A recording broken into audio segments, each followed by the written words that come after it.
Hi, it's Alan from Automate Your Life. I've got the Philips Hue Smart Accessory button here in my hand, and I don't know if you've been in a situation where you needed to reset the button, but we're going to show you how to do that right here on Automate Your Life. So I received the Philips Hue Starter Kit a couple weeks ago, and I'm excited to use it, and I started to set up the Philips Hue button. I noticed that it was unreachable. I tried going through all the settings in the Philips Hue app to add the accessory and connect it, but still, even when I reset it, it said that it wouldn't work. So it told me to press the button until the LED was blinking. So I held it down and no LED was blinking.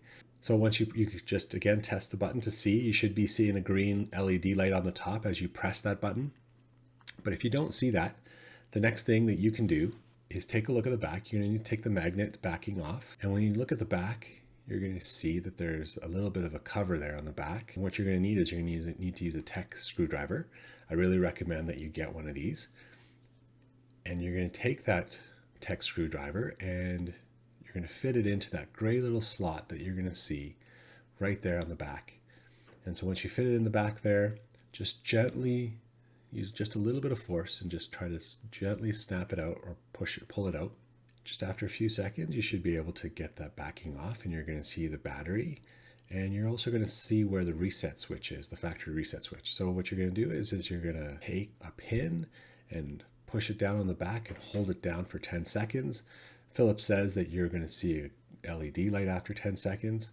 You may or may not see that. But after that's done, you go back through the factory reset and you should have a functioning smart button. So once you press it down, you're going to see a green light, and then you go back through the Philips Hue app and you should be able to have a connected button. You can watch more about factory resets in the next video. Thank you for watching. Remember, don't hate, automate.